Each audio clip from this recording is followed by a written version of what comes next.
A Paraíba tem sido muito afetada pelas interrupções e pelo atraso nas obras da transposição das águas do Rio São Francisco, pelos cortes de repasses para as universidades federais e até pela privatização dos aeroportos. São temas sobre os quais vamos conversar hoje com o senador Veneziano Vital do Rego, do PSB, porque o desenvolvimento da Paraíba é assunto de Estado.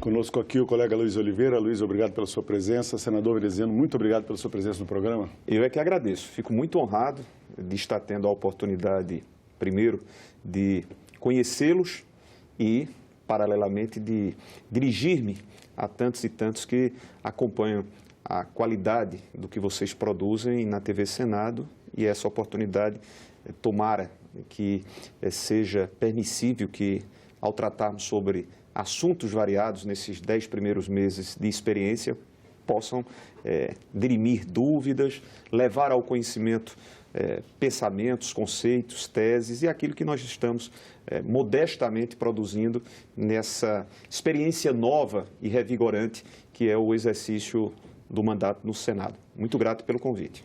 Nós aqui agradecemos, senador. O senhor está dizendo que é a sua primeira experiência no Senado da República, mas o senhor tem já uma carreira longa na política e, com certeza, um dos temas que o senhor mais se dedicou ao longo de toda a sua carreira na Paraíba foi a preocupação com a falta d'água para o povo. A transposição das águas do Rio São Francisco para a Paraíba é crucial, senador, mas temos problemas tanto no eixo leste quanto no eixo norte. O senhor pode nos explicar o que está acontecendo? Posso, Silvio, e essa é uma temática secular, apenas para que nós reavivemos a memória dos cidadãos, em especial aqueles que não convivem com a nossa realidade nordestina, de um solo fincado no semiárido. Grande parte do nosso solo está no semiárido e aí nós temos limitações tremendas de acessibilidade à água e, por consequência óbvia, dificuldades que se estendem a trazer prejuízos indizíveis na relação humana, econômica e social, em especial para nosso estado de Pernambuco, no estado da Paraíba, Pernambuco, Rio Grande do Norte, Ceará e também o próprio estado do Piauí. Pois bem, depois que ficou definida a realização efetiva da transposição de São Francisco, isso nos trouxe as melhores e justas expectativas. Há 2 anos, o eixo leste foi concluído, portanto, trouxe-nos a nós, a uma boa parte dos municípios, entre os quais a minha cidade, o mapa vai mostrar a seguir agora. Campina Grande, cidade de 410 mil habitantes, Monteiro é por onde as águas chegam, e de lá vai descendo pelo Rio Paraíba até chegar ao Epitácio Pessoa, que é a barragem, ou o açude propriamente dito, que abastece a pelo menos 800 mil pessoas. Para vocês terem uma ideia, Aloísio, Silvio e amigos da TV Senado, há 2 anos nós estivemos na iminência de um colapso. Tínhamos apenas 3% de água passível de serem consumidas. E isso geraria infortúnios sem precedentes. Você abastecer uma cidade de 400 mil habitantes e outras 19 cidades é impensável. Mas, enfim, as águas chegaram. Nós tivemos um problema já esse ano. Há 4 meses nós não tínhamos o bombeamento por força de uma realidade técnica ocorrida ainda em solo pernambucano, a barragem de Cacimba Nova. Os técnicos do Ministério detectaram, juntamente com a ESA, falhas que poderiam gerar insegurança. A barragem, se você tivesse rompimento, nós sabemos muito bem os seus significados. Houve uma certa, me perdoe assim dizer, porque é desta forma que nós enxergamos, uma certa e considerável demora, negligência por parte do governo federal às soluções devidas e cabíveis para que esse bombeamento se desse mais rapidamente. Mas, enfim, menos mal de que começou há 10 dias e provavelmente nesses próximos 20 dias o açude Epitácio Pessoa, que já estava registrando uma queda considerável no seu nível d'água, já possa receber uma recarga. O outro problema que não menos grave é. E eu dizia sempre, né, quando você soluciona uma questão como essa, óbvio, natural de nos sentirmos aliviados. Mas nós, como paraibanos, não nos sentiríamos, como não nos sentimos na plenitude da satisfação ao vermos que o nosso povo sertanejo ainda padece pela ausência do braço, do eixo norte, que ainda não foi... azul ali em cima, né, senador? Exatamente, esquerda, ali nas divisas entre os estados do Rio Grande do Norte, Paraíba e Ceará.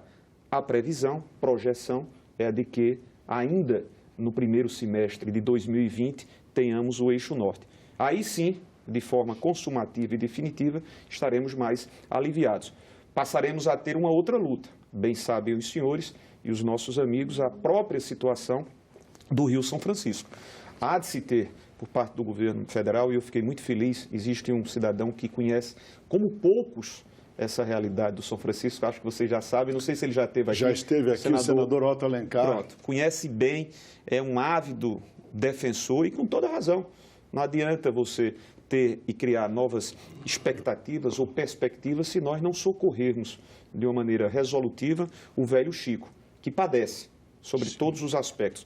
Mas, enfim, esse é o retrato da realidade atual, tanto do eixo leste como do eixo norte. Senador, o senhor falou aí do desconhecimento da maior parte dos brasileiros quanto à realidade que se vive nos estados nordestinos, uma realidade seca. Isso não é uma crítica, Luiz. Sim, mas como se... Eu não tenho como ter ricamente os detalhes sobre a realidade do sul, do sudeste. Nós, aonde assim como moramos... muitos brasileiros desconhecem a realidade da Amazônia, esse é um país muito extenso, muito grande, muito diverso. Eu disse nesse sentido, né? Com certeza. E a gente sabe que todo esse projeto ele foi muito criticado. Não é? Pelos custos, pela dificuldade, pela possibilidade, inclusive, de esgotar o São Francisco, que o senhor defende aí, que seja revitalizado. Hoje, o senhor começa a ver os resultados. Como é que o senhor vê todas essas críticas ao projeto de transposição do São Francisco? Respeitando-as, mas uma a uma, dessas críticas feitas de maneira muito fervorosa, às vezes até críticas fundamentalistas, à época, antes da decisão do governo federal de dar sequenciamento à obra propriamente dita, havia muitas distorções, deturpações sobre aquilo que significaria. São ínfimas as contribuições, né, em metros cúbicos daquilo que vai a vazão à Foz do São Francisco para aquilo que vai ser consumido pelos estados de Pernambuco, da Paraíba, do Rio Grande do Norte e do Ceará. Por exemplo, só para complementar o seu raciocínio, em Monteiro é 3,6 metros cúbicos de vazão de água por segundo, que realmente é muito pouco diante daquilo que vai ao mar. Não estamos deixando, e tanto é, antes mesmo da sua consideração em pergunta, eu fiz questão de dizer da nossa preocupação sobre este que é um grande patrimônio de todos nós nordestinos, todos nós, não apenas nordestinos, mineiros, mas brasileiros, que é exatamente o da manutenção, o de dar sobrevida ao Rio São Francisco. Mas, à época, era muito clara, ou eram muito efetivas e identificáveis razões muito mais políticas, muito mais fundamentalistas de tentar evitar, e eu não quero aqui fazer queixas aos meus co-irmãos do estado de Sergipe, de Alagoas, não, porque foi feito de uma maneira não bem detalhada. O diálogo, o debate, não foi com exposições de números e exposições técnicas que são exigíveis quando você tem em debate, em tela, um assunto como este. Isso é fundamental, Luiz. Nós estamos tratando sobre não apenas realidades econômicas, realidades sociais, mas nós estamos falando sobre 12 milhões de brasileiros nordestinos que poderão, ao tempo em que o projeto também do Eixo Norte for concluído, poderão ter esse acesso. É uma mudança completa sobre uma realidade cáustica, uma realidade limitadora, que é a condição atual, não atual, mas de priscas eras que nós vivenciamos nesse semiárido. O senhor, como senador, como o senhor tem contribuído para que essa obra realmente termine ou qual o que o senhor já pode fazer ou pensar para o futuro? São intermitentes, Silvio. Esse é um trabalho que vem sendo feito desde o primeiro instante. Antes mesmo dessa decisão, nós participávamos. Eu era prefeito de Campina Grande, quando havia, desculpe o erro, quando havia acaloradas discussões e debates. Nós participávamos, tanto a Câmara Municipal, todas aquelas que estavam diretamente desejosas por força daquilo que poderiam vivenciar caso a obra fosse executada. Depois eu fui eleito deputado federal. É a nossa mesma luta, com a mesma contundência, equilibrada contundência, moderada contundência, mas incisiva disposição de pleitear se deu nos 4 anos que pude eu exercer à frente do mandato. E quais são as possibilidades ou quais são os meios? Você reivindicar na tribuna, você reivindicar junto aos ministérios, você formar junto com as bancadas dos demais outros estados beneficiados, grupos como foram formados a mostrar a necessidade a essa conclusão. Deu-se início. Tínhamos também dificuldades tremendas para as liberações regulares, a fim de que as obras elas não sofressem as soluções de continuidade, muitas das vezes vistas. Temos mais de 15 mil obras paralisadas no país. E, graças a Deus, esse trabalho de persuasão, de convencimento, foi alcançado, deu esse resultado desejável. Quando você falava, Aloysio, sobre o valor da obra, se você leva em consideração entre 8 a 10 bilhões de reais de um investimento dessa magnitude, dessa envergadura, com alcances extraordinários em todos os seus níveis, humanos, sociais, econômicos, é muito pouco diante de outros tantos maus investimentos realizados pelo governo federal. A relação custo-benefício dessa obra é completa. Nesse momento em que o governo tem dificuldades econômicas, tem feito cortes em vários investimentos, o papel do senhor como senador aqui de estar lá cobrando que correções que têm que ser feitas na obra sejam feitas, que o dinheiro chegue efetivamente àquilo, é fundamental. É fundamental, Aloysio, porque sem desconhecer sobre as realidades com as quais nós temos convivido nesses últimos 6, 7 anos, arritmicamente, vivendo aqui e acolá, mas em grande parte momentos mais difíceis do que bons momentos, nesses 6, 7 anos, você tem que priorizar. Obras dessa magnitude, desse viés, não poderiam ter solução de continuidade, não poderiam ter contingenciamentos. Muito pelo contrário, estrategicamente, exemplos como a transposição do São Francisco deveria ter do governo federal, seja este, seja o anterior, eu não estou a discutir, uma ação para a sua conclusão, como outros investimentos que terminaram por paralisar as ações em ferrovias, que são tão indispensáveis. Nós falamos sobre custo Brasil, nós falamos sobre os momentos delicados quando você tem as paralisações por parte dos senhores caminhoneiros, aí se mostra que um dos modais é exatamente o rodoviário e nós poderíamos ter nesse Brasil tão extenso, né, ação e de investimentos para a conclusão de ferrovias que já foram iniciadas, ou seja, são 2 prejuízos. O prejuízo de você não ter o resultado final de uma obra concluída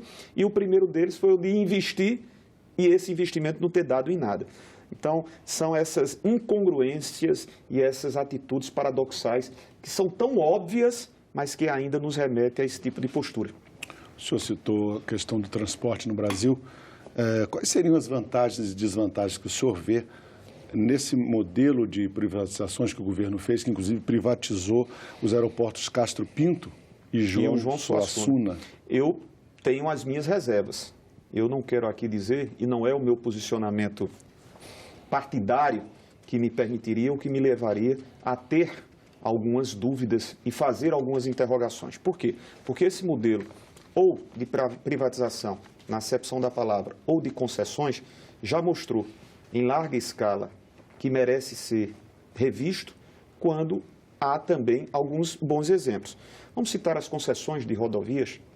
Eu fiz um pronunciamento na tribuna há cerca de 2 meses, mostrando que os contratos celebrados, portanto, aquelas obrigações que foram compactuadas entre as concessionárias, o governo, com o acompanhamento das agências reguladoras, em menos de 1/5 são cumpridas, Aloysio, Silvio. Você imagina que estabelecemos aqui um acordo, contrato para ser rigorosa e regiamente seguido, e você não faz ao tempo em que os valores dos pedágios continuam não os mesmos, eles vão majorando. Essa é uma realidade feita pelo Tribunal de Contas da União no tocante a algumas das rodovias do Sul e do Sudeste. Não significa dizer que nós não tenhamos ou continuemos a ter, mas o que significa é revermos, desde a própria participação das agências, que não fiscalizam, que não acompanham e quando o fazem de maneira temerária, porque às vezes cruzam os braços, deixam silentes ou mesmo fecham aos olhos a fazer com que o cumprimento das regras, das obrigações contratuais pudessem e devessem ser cumpridas. Então, essa é a minha preocupação. Eu não estou aqui preconceituosamente a dizer sou contra a toda proposta deste ou daquele modelo. A minha preocupação em relação aos 2 aeroportos que estiveram há 5 ou 6 meses no bloco de 12 aeroportos que foram concedidos, primeiro, foram concedidos a quem? Quem ganhou?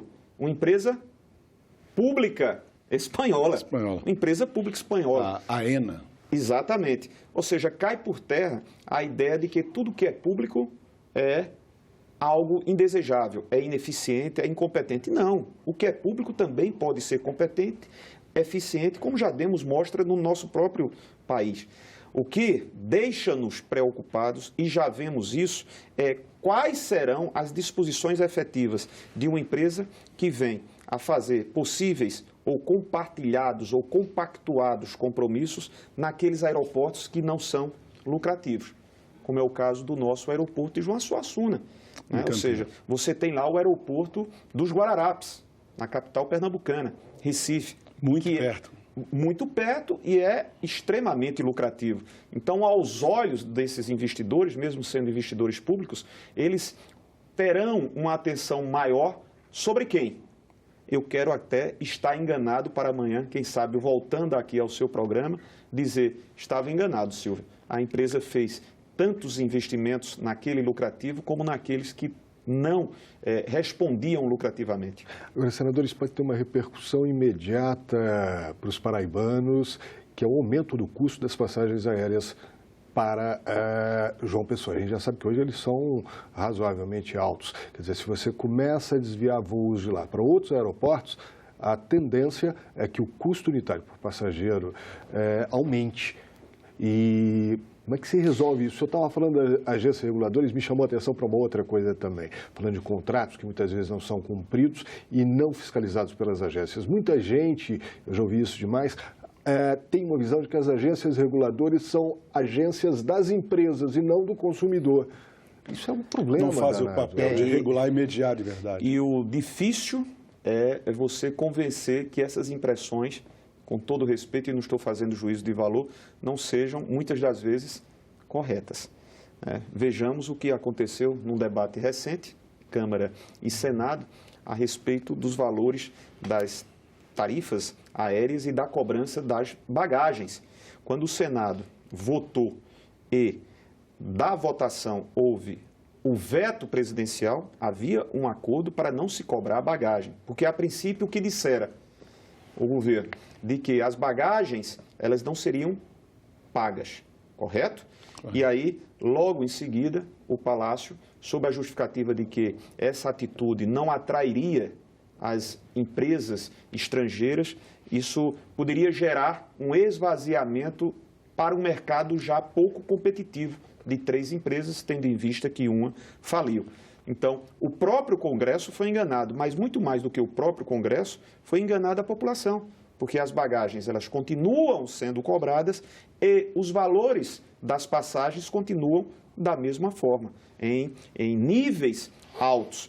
A preocupação que se dá é que quando você não investe em aeroportos que a princípio não são lucrativos, você vai terminando por tirar dessas empresas, você tem menos passageiros, portanto, por consequência óbvia, natural e imediata, o desinteresse da empresa manter voos.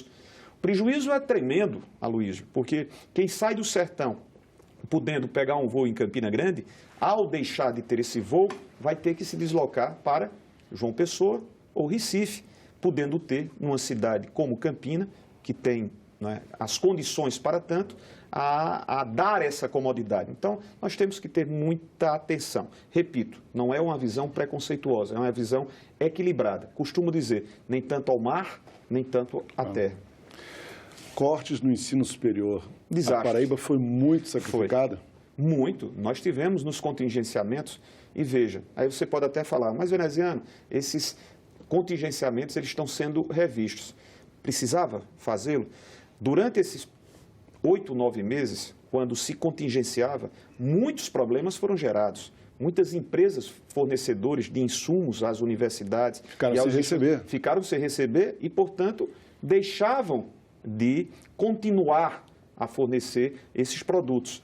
Então, o governo lançou-se a um tipo de atitude e de política extremamente deletéria às instituições públicas, o que nos leva a entender um desejo por trás ideologizado, um viés político de enfraquecimento às instituições. Você acha que esses cortes, o objetivo do governo federal era punir as instituições? Eu penso que sim, até em razão das próprias declarações que nunca foram omitidas da parte dos 2 senhores, Suas Excelências Ministros da Educação.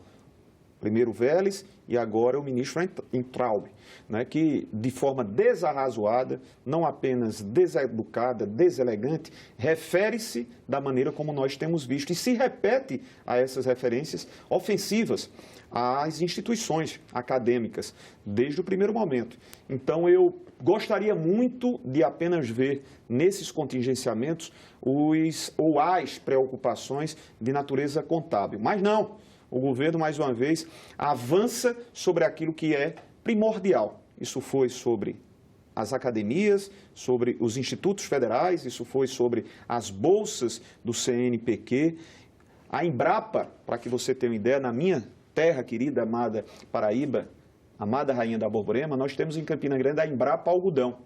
Eu saí de lá na semana passada com a informação de que a Embrapa está fechando o laboratório da unidade de Campina Grande por força de uma decisão do governo federal para ser levada ao Mato Grosso. E que já desenvolveu variedades únicas de algodão lá. Algodão colorido, a mais recente, e outros avanços em pesquisa que a Embrapa Algodão e as Embrapas, de uma maneira geral, Luiz, mas há uma nítida, eu digo, indisfaçável disposição de fragilizar, deixar aos frangalhos, ou seja, isso termina desnorteando.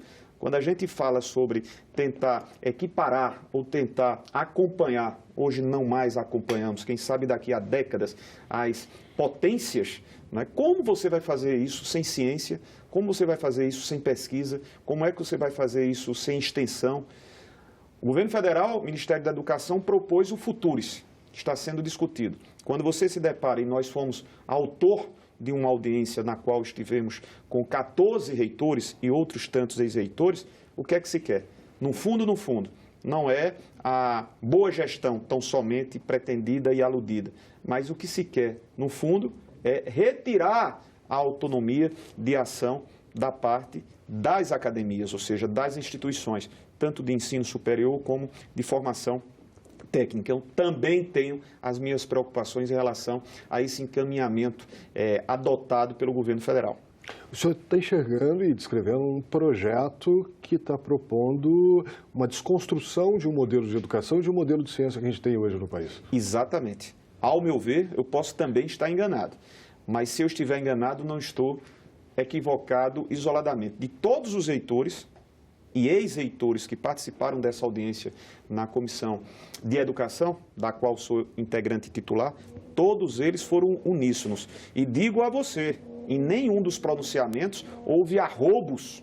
Não, eles diziam, nós queremos discutir. Agora, nem mesmo os conselhos acadêmicos foram ouvidos, ou o tempo que foi dado para uma apreciação sobre uma matéria de corpo como este, não foi o tempo necessário, suficiente e desejável.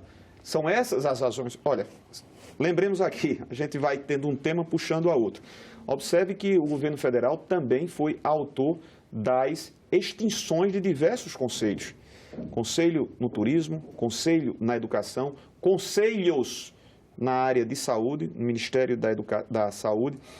Nós tivemos um grave problema no litoral nordestino, que foi o lançamento de petróleo cru, óleo cru, em diversas localidades e praias do nosso belíssimo, né, Nordeste. Um pouco antes, 2 comitês que tratavam ou que tratariam ou que foram criados nos anos iniciais de 2000 para exatamente eventualidades como essa que ocorreu, foram extintos pelo governo federal. Então não é à toa. Existem ações políticas que deliberadamente me fazem crer que há uma ação pensada de querer desestruturar, de querer enfraquecer. Conselho significa o quê? Debate. Significa propugnar pelo ouvir, pela contestação, divergência para uma convergência. E isso o governo não é muito atraído para tanto. Senador, o nosso tempo acabou. Queria agradecer muito a sua presença aqui no nosso programa. O senhor está convidado para voltar mais vezes. Meu irmão, eu fico muito envaidecido de poder fazer esse bom bate-papo, esse bom debate. E quem sabe não, tenho absoluta certeza, até porque você já anunciou. E se você perder de memória, eu vou cobrar. Por favor, um abraço a você, Aloysio. Prazer conhecê-los a ambos. Agradecer a todos os seus companheiros de trabalho, de maneira particular e especial a todos os amigos que em suas residências acompanham a TV Senado. Muito obrigado. Eu também agradeço ao colega Aloysio e agradeço também a você que nos assistiu. Lembrando que essa entrevista já está disponível para você baixar ou compartilhar no nosso site, senado.leg.br/TV, ou então pelo nosso canal do YouTube. Se você quiser sugerir um tema ou enviar uma pergunta para o seu senador, você liga para o Alô Senado 0800 61 2211. A chamada é gratuita. Obrigado pela companhia e até o próximo Assunto de Estado.